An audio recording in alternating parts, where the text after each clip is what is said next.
자, 이번 시간은 행정사 실무법에서 행정심판법에 관한 청구인 적격과 청구기간에 관한 간단한 사례, 부담 없이 한번 보도록 하겠습니다.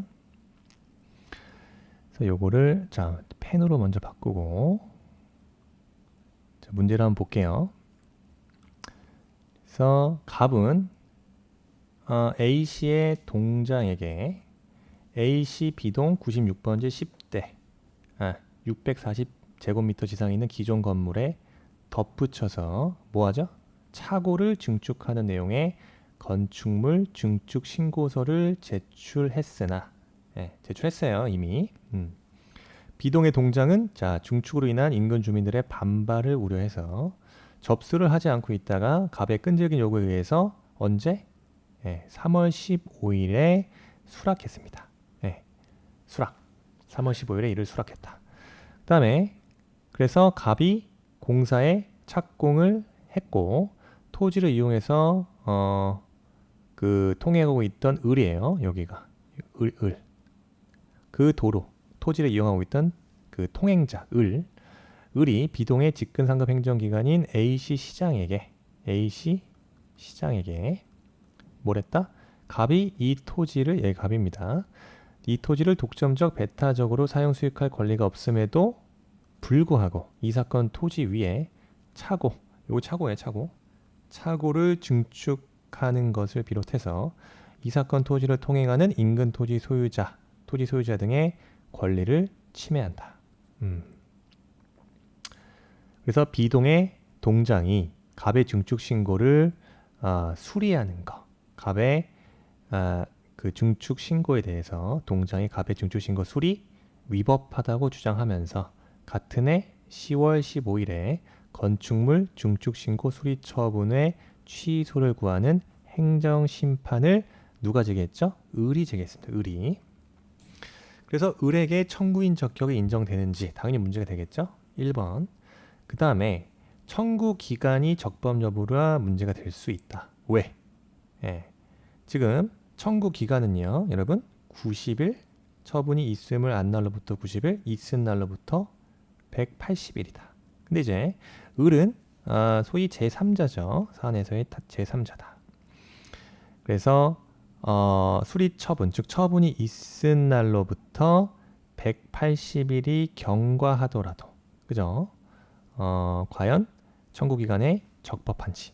지금 처분이 있은 날로부터 즉 3월 15일이겠죠? 3월 15일부터 180일이 지났죠. 6개월이 지난 10월 15일에 수리처분의 취소를 구한 행정심판을 제기했기 때문에 이런 경우 처분이 있은 날로부터 180일이 지난 이후에 심판 청구를 제기했다. 그래서 이러한 청구기간이 적법한지 여부에 대해서 그 이유를 설명하시오. 적법하다면 그 이유를 설명해라. 즉 청구기간의 원칙과 예외에서 점수가 되겠네요. 예외를 잘 적어줘야 된다. 그래서 문제 1번부터 보면 그래서 청구인 적격 문제입니다.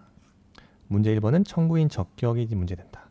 그래서 건축물 중축 신고의 수리 처분의 직접 상대방이 아니죠. 갑이 직접적인 상대방인데 직접 상대방이 아닌 제3자 을이 행정심판에 있어서 소위 청구인 적격을 갖는지가 문제 되겠습니다. 그죠? 문제 소재 적어주면 되고 그럼 두 번째 목차에서 청구인 적격에 대해서 개념을 적어줘야 된다. 청구인 적격이란 뭐죠? 청구인 적격이란 행정심판에 청구인이 되는 거죠. 청구인이 될 수 있는 자격을 말한다. 그래서 청구인이 되어서 행정심판위원회로부터 그 재결을 받을 수 있는 법적 자격을 청구인 적격이라고 합니다. 당연히 청구인 적격이 없는 자가 제기한 심판 청구는 어떻게 되겠죠? 부적법 각하가 되겠죠. 본안으로 가지도 못하고 부적법 각하가 될 겁니다. 그 다음 두 번째 목차에서 법률상 이익에 있는 자에 대해서 우리 하나씩 그 구성 요건을 검토해야 된다. 여기서 말하는 법률이 뭐죠? 여기서 말하는 법률은 근거법과 관련법도 포함한다. 근거법뿐만 아니라 관련법도 포함한다. 그 다음에 법률상 이 이익에 대해서 학설은 나눠진다. 그죠? 다 쓸 수 없죠. 뭐 권리구제설도 있고 법률상 이익 구제설도 있고 보호가치 있는 이익 구제설도 있는데 우리 학설, 통설 대부분 뭘로 어떻게 해석하죠? 그 문자 그대로 법률상 보호되는 이익이다. 법률상 보호되는 이익으로 본다. 입니다. 그 다음에 법률상 이익까지 해석했고 법률상 이익이 있는 자란 당의 처분에 그죠? 당의 처분의 근거법규와 관련 법규에 의해서 보호되는 그죠? 소위 개별적이고 직접적이며 구체적인 이익이 있는 자를 말한다. 이익이 있는 자를 말한다. 그래서 일반적, 간접적, 추상적 이익이 있는 경우 법률상 보호되는 이익이 있는 자라고 볼 수 없다. 그죠? 그 처분의 근거법규 그리고 관련 법규에 의해서 보호되는 개별적이고 직접적이고 구체적 이익이 있는 자가 법률상 이익이 있는 자입니다. 그래서 사안에서 지금 말씀드렸죠. 일반적으로 이러한 도로, 일반적으로는 도로 이거는 국가, 지방자치단체가 그 공중의 통행에 제공되는 것이기 때문에 일반 국민은 누구나 자유롭게 이용할 수 있다 이겁니다. 누구나 우리 집 앞에 있는 도로를 이용할 수 있다. 그렇다 하더라도 그러한 도로를 이용할 수 있다 하더라도 어떠한 개인에게 그 법에서 보호되는 이익이 개인에게 부여됐다고 볼 수는 없겠죠. 따라서 자, 사안을 해결해서 일반적인 시민 생활에 있어서 이러한 도로를 이용할 수 있는 통행자 그런 통행할 수 있는 그런 일반 사람은 용도 폐지, 그죠? 소위 용도 폐지를 다툴 법률상 이익이 있다? 법률상 이익이 있다고 볼 수 없다입니다. 다만 이건 이제 정답이 OX로 딱 떨어지지 않아요. 그렇지만 여기에서 인근 주민 여기 나와 있죠. 자, 통행하는 인근 토지 소유자 등의 권리를 침해한다. 즉, 이 무슨 말이에요? 만약에 을이 단순히 요 토지 위에 있는 도로를 이용하고 있는 자가 아니라 그 개별상 직접적이고 구체적인 이익이 부여되고 있는 경우 그래서 법률적으로 검토했을 때 그 이유가 있다고 인정할 만한 어떤 특정한 사정이 있는 경우 그러한 사정이 인정되는 경우에는 법률상 보호될 수 있다 이겁니다. 그래서 을이 인근 토지 소유자의 권리, 즉 인근 토지 소유자라면 당연히 법률상 보호받을 수 있는 이익이 있다고 볼 수 있겠죠. 그래서 그러한 갑이 착오를 증축함으로써 토지 소유자 등의 권리를 침해하는 경우라면 그와 같은 이익을 현실적으로 침해당한 경우 이를 취소할 수 있는 법률상 이익이 인정될 수도 있다. 이렇게 마무리해 주시면 되겠습니다. 어쨌든 중요한 거는 일반적인 도로를 이용하는 통행자는 그로부터 용도 폐지를 다툴 법률상 이익이 없지만 그죠? 그 구체적으로 이익이 부여되고 있는 특별한 사정이 있다면 법률상 보호가 있을 수 있다. 법률상 보호될 수 있다 이겁니다. 아시겠죠? 그 다음 두 번째 쟁점입니다. 을이 청구한 행정심판의 청구기간 적법 여부를 밝히고 이유를 설명해라. 이거죠. 그래서 두 번째 문제는 청구 적격의 문제예요. 그래서 을은 건축물 증축 신고의 수리 처분이 3월 15일에 있었죠. 그로부터 180일이 경과한 10월 15일에 행정심판을 청구했다. 따라서 청구기간이 도과했습니다. 이러한 청구기간의 적법 여부가 문제된다. 이렇게 적어주시면 되겠고 청구기간에 있어서 원칙 요거 적어줘야겠죠. 처분이 있음을 안 날로부터 90일 처분이 있은 날로부터 180일 이내에 제기돼야 된다. 그리고 요 90일은 뭐죠? 불변기간이다. 네, 180일은 불변기간이 아니에요. 90일은 불변기간이다.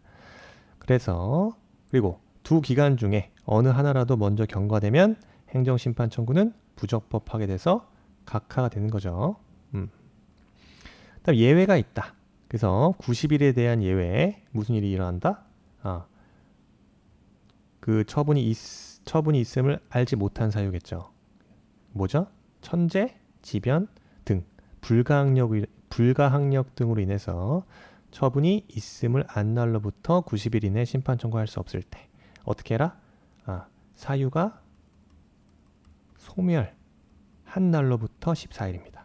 그 사유가 소멸한 날로부터 14일 이내에 심판 청구 제기할 수 있고, 중요한 건 이제 180일이에요. 180일. 처분이 있은 날로부터 180일이 경과하였다 하더라도 예외적으로 어떤 일이죠? 여기다 적고요. 180일이란 예외.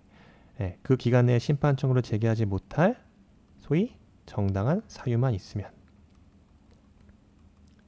정당한 사유만 인정이 되면 그 경과하더라도 심판 청구 제기할 수 있는 거예요. 그러니까 사안의 해결에서요. 제3자 을이 행정심판을 제기한 경우죠. 자, 원칙적으로 90일이 적용됩니까? 180일이 적용됩니까? 그래서 원칙적으로는 제3자가 처분이 있음을 안 날로부터 알았다면 90일 이내겠죠. 근데 이 을 같은 경우는 처분의 제3자이기 때문에 통지의 상대방이 아니죠. 따라서 특별한 사정이 없는 한 행정회의가 있었다고 알 수 없다 이겁니다. 알 수 없다. 모르니까. 따라서 을의 행정심판 청구 기간은 90일이 적용되지 않고 통상적으로 처분이 있은 날로부터 180일 이내가 기준이 되는 거죠. 180일 이내가 기준이 된다 이겁니다. 그래서 예외적으로 행정처분의 직접 상대방이 아닌 제3자 을은 180일의 기간 내에 심판 청구를 제기하지 않았다 하더라도 소위 정당한 사유만 있으면 180일의 심판 청구 기간이 경과하더라도 심판을 청구할 수 있다 이거죠. 그래서 제3자의 심판 청구는 특별한 사정이 없는 한 소위 정당한 사유가 인정이 된다고 봅니다. 따라서 180일의 심판 청구 기간이 경과하더라도 심판을 어떻게 할 수 있다? 심판 청구할 수 있다 이겁니다. 따라서 을이 10월 15일에 제기한 건축물 증축신고 수리처분 취소 심판은 이건 뭐다? 행정 적법한 결론이죠. 행정 심판 기간 내 정당한 사유가 인정되기 때문에 제기된 것으로 볼 수 있다 이겁니다. 아시겠죠? 자, 20점, 20점. 이렇게 난이도가 어렵진 않습니다만, 난이도가 어렵진 않더라도 우리가 기본적으로 알아야 될, 그죠?